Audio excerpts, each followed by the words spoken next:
Hello everyone and welcome back to Legal Cluster. Every Monday to Friday morning 10 bajat ahe Law of Torts class aru godhuli 6 bajat ahe IPC class. Ji hokole mur etu video notun koi saise aru prothom sai ase he hokole channel tuk subscribe kori thobo aru ji hokole ghorote bohi preparation korise without any coaching he hokole mur etu video sabo yat sampurno detailot moi koi thosu kenekoi apnalake ghorote bohi prepare koribo pare ei porikhatur babe aru ji hokole mur video sai notes banai ase he hokole notes bonwar agot etu video sabo যাতে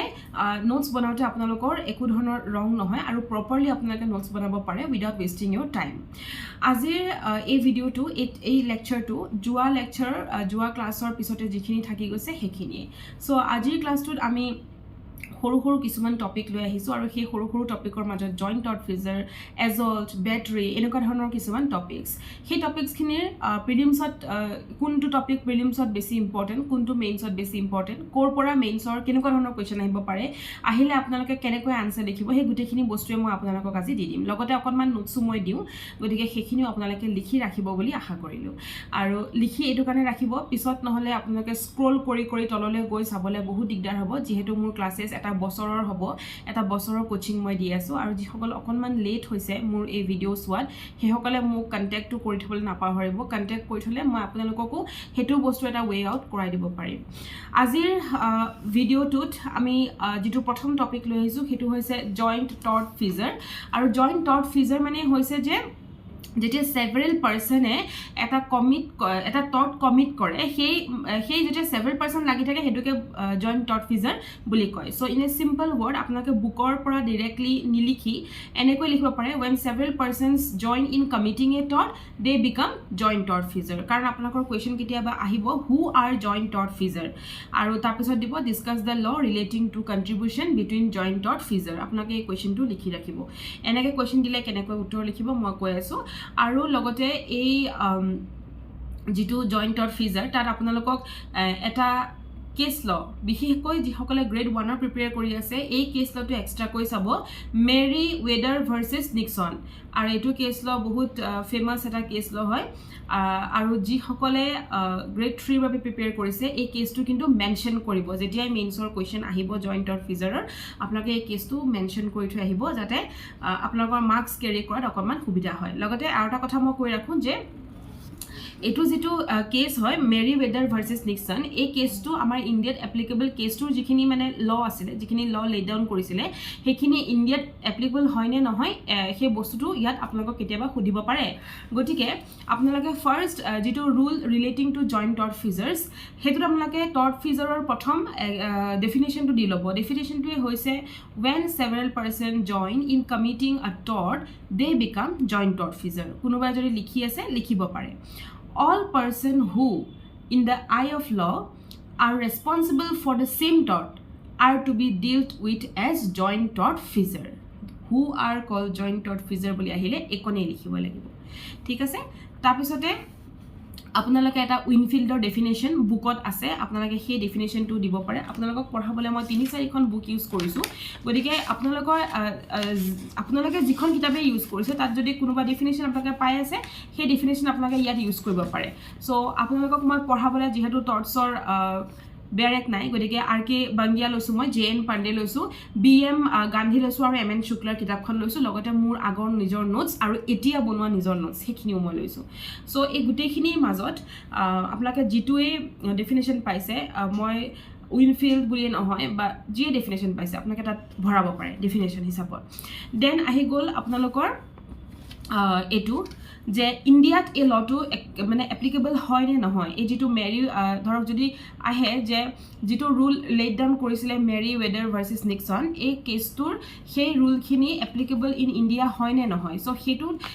Indian ল বুলি আপোনালোকে এটা headline দিয়ক মই হেতু note কৈ দিম আপোনালোকক সো ইন্ডিয়ান ল বুলি এটা হেডলাইন দিয়ক দি আপোনালোকে লিখক the principle of Meriwether versus Nixon has been followed in Meriwether MERRYWEATHER আৰু Nixon to NIXON okay has been followed in several cases in India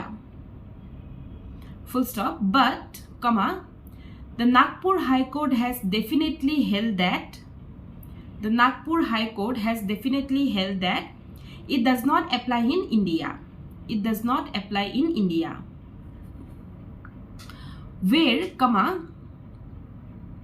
therefore, comma, a joint decree is passed. A joint decree is passed against several persons in a suit in tort, and one of them satisfies decree, comma, he can obtain contribution from his co-judgment debtors. Co-judgment debtors. Debtor spelling DEBTORS. Okay. Paragraph change kori likhok. In India, comma, moi kuno kitabor pora kora nai. Mu nijor notes bahut kitab pohi notes olop horu ke ekdom banai pela likhisu.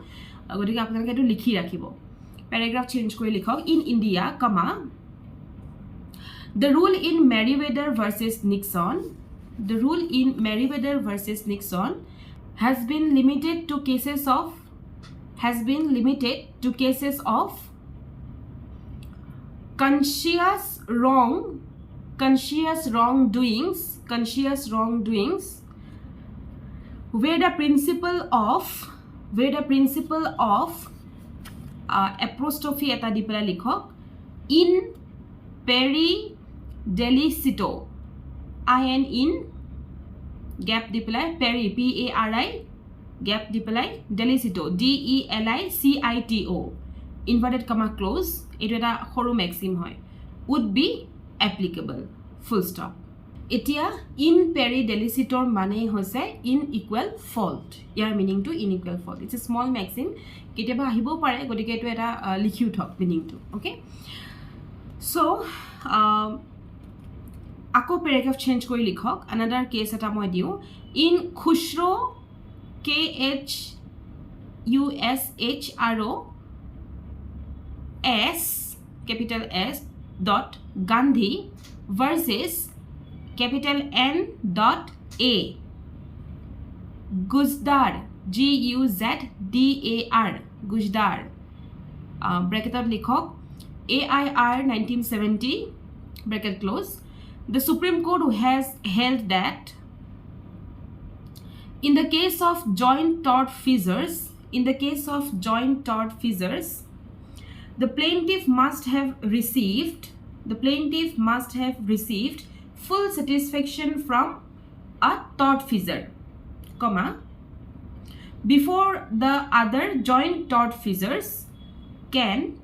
rely on record and satisfaction, full stop. What is full satisfaction, comma, will depend on the facts and circumstances of the case, full stop. Iman kone hoise Indian law upor jitu moi apnalokok etia dilu. Etia hoise je joint tort feasor hobole hole jekita joint liability thake হেকিটা বস্তু তিনটা হয় এটা হৈছে agency এটা হৈছে ভিকাৰিয়াছ liability আৰু এটা হৈছে জয়েন্ট অ্যাকশন গতিকে এইকেইটা আপোনালোকে বুকতে পাব মই সেই কাৰণে বেছিকে বহলাই নিদু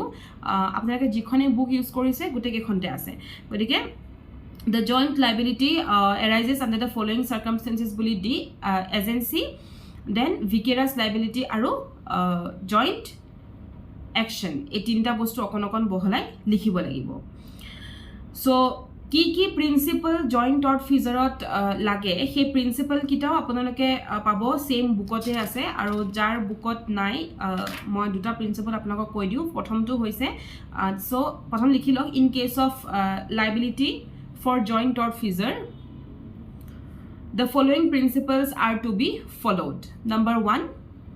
joint tort feasors are liable jointly and separately. Okay, etu ako prelims or question hoy joint tort feasor are liable.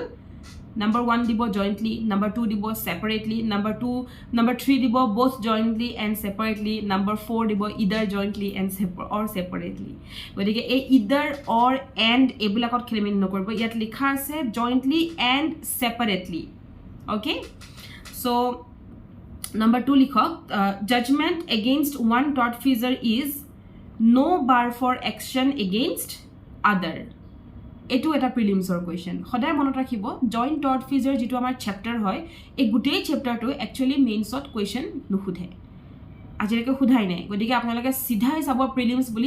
বুলি সোৱাৰ মানে আপোনালোকে বস্তুটো ভালকে পঢ়িব সৰু সৰু পইণ্টছবোৰ আপোনালোকে পঢ়িব লাগিব এতিয়া যে মই কলো এই দুটা প্ৰিন্সিপাল মানে বহলাই নপঢ়িলেও হ'ব নিলিখিলেও হ'ব বাট যদি নলেজটো থৈ দিয়ে কেতিয়াবা যদি কোৱেশ্চনো আহে মেইনছত ধৰিবটো নোৱাৰি আহিব পাৰে আহিলে আপোনালোকে লিখি দিলে আৰু যদি মেইনছত অহা নাই তাৰমানে প্ৰিলিমছত হি আহিব আৰু প্ৰিলিমছত আপোনালোকক এইবোৰে খুধিব এই যিটা প্ৰিন্সিপাল মই কলো এইগিটা বস্তুকে আপোনালোকক অপচন দি খুধে সো হেকিটা আৰু নেক্সট আহি গল আপোনালোকৰ ইন্ডিয়ান লট কি হয় মই আপোনাক কলুৱে ওকে সো নেক্সট টপিকটো হৈছে এজল্ট আৰু ব্যাটাৰী এজল্ট আৰু ব্যাটাৰী এইটো both for prelims and mains important হয় প্ৰিলিমছত বহুত কোৱেশ্চন বনে মেইনছতো বনে আৰু আমি যেহেতু এতিয়া মেইনছৰ বাবে প্ৰিপাৰেচন কৰি আছো কৰি থাকোতে সৰু সৰু পইণ্টছ বিলাক আমি প্ৰিলিমছৰ কাৰণে প্ৰিপেয়াৰ হৈ যাওঁ সো এজল্ট আৰু ব্যাটাৰীৰ ভিতৰত আপোনালোকক দিব পাৰে define assault and battery and make a good distinction between them হেতু দিব পাৰে ওকে সো যেতিয়া আপোনালোকক ডেফিনেশ্যন দিব এজল্টৰ ক্ষেত্ৰত আপোনালোকে নাপাহৰিব উইনফিল্ডৰ ডেফিনেশ্যন লিখাত এজল্টৰ ক্ষেত্ৰত বুকত আছে কাৰণে মই নকওঁ সো হোৱাট ইজ এজল্ট লিখি ললে আৰু উইনফিল্ডৰ আপোনালোকে ডেফিনেশ্যনটো দি দিলে তাৰপিছতে আপোনালোকে এজল্টৰ ক্ষেত্ৰত লিখোতে এসেনশিয়াল ইনগ্ৰেডিয়েন্টস অফ এজল্ট খিনি লিখি ল'ব এসেনশিয়াল ইনগ্ৰেডিয়েন্টস অফ এজল্ট কাৰোবাৰ যদি বুকত নাই বা নোটছ নাই তেতিয়াহলে মোক প্লিজ কমেন্ট কৰিব মই নোটছ দিবৰ কাৰণে ভিডিও বনাও কিন্তু যেহেতু মই বুকত গুটেকিখন বুকতে মই দেখিছো আছে গতিকে সেই কাৰণে মই ভাবিলো আপোনালোকক এইখিনি আৰু নকওঁ আৰু নেক্সট হৈছে যেতিয়া ব্যাটাৰী লিখিব সেম আপোনালোকে উইনফিল্ডৰ ডেফিনেশ্যন দিব দুইটাতে উইনফিল্ডৰ ডেফিনেশ্যন আৰু দুইটাতে এসেনশিয়াল ইনগ্ৰেডিয়েন্টস অফ ব্যাটাৰী এসেনশিয়াল ইনগ্ৰেডিয়েন্টস অফ এজল্ট আৰু এসেনশিয়াল ইনগ্ৰেডিয়েন্টস কিটা পঢ়োতে কেয়াৰফুল এই এসেনশিয়াল ইনগ্ৰেডিয়েন্টসৰ পৰাই কিন্তু প্ৰিলিমছত কোৱেশ্চন আহে সো কোৰ পৰা আহে মই হেতু কৈছো গতিকে আপুনি এটো পঢ়ি ৰাখিব এতিয়া নেক্সট আৰু দুইটাতে আপোনালোকে ইলাষ্ট্ৰেচন দিব নালাগে কাৰণ নহলে আনসাৰটো বহুত বেছি দীঘল হৈ যায় এতিয়া হল নেক্সট ডিস্টিংশন বিটুইন এজল্ট এণ্ড ব্যাটাৰী এটা যেতিয়া আমি ডিস্টিংশন কৰো এজল্ট আৰু ব্যাটাৰী মাজত তেতিয়াহলে আমি কিছুমান পইণ্টৰ মাজত আমি ডিস্টিংশন কৰিব লাগিব সেই পইণ্ট কিটা মই আপোনালোকক আজি কম সো প্ৰথম ডিস্টিংশনটো হৈছে মানে যিকিটা পইণ্টত আপুনি ডিস্টিংশন কৰিব পাৰিব actual contact is not necessary in assault though it is so in battery প্ৰথম পইণ্ট যে একচুয়াল কন্ট্ৰাক্টৰ লৈ আমি এটা ডিস্টিংশন কৰিলো একচুয়াল কন্ট্ৰাক্টটো কি হয় এজল্টত আমাক নালাগে কিন্তু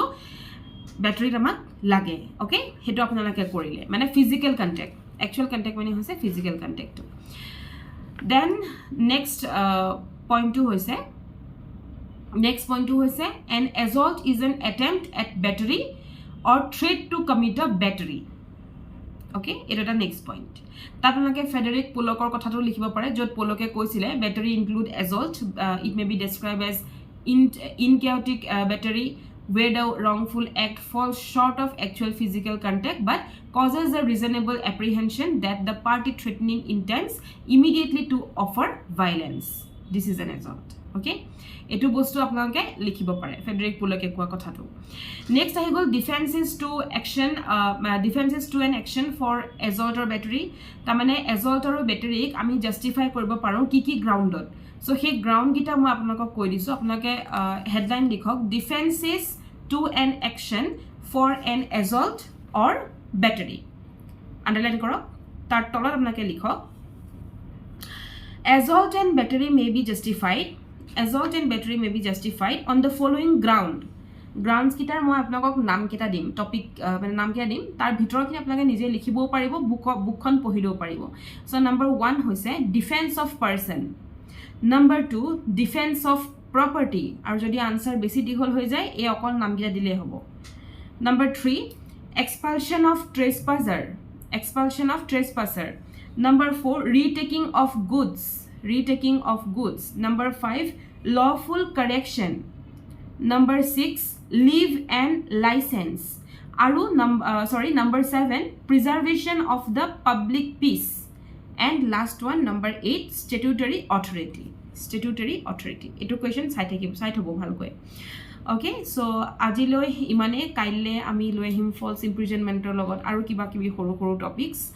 মোৰ ভিডিঅ'ছে যদি আপোনালোকৰ পঢ়া শুনাত সহায় কৰিছে ভিডিঅ'টোক এটা লাইক কৰিব আৰু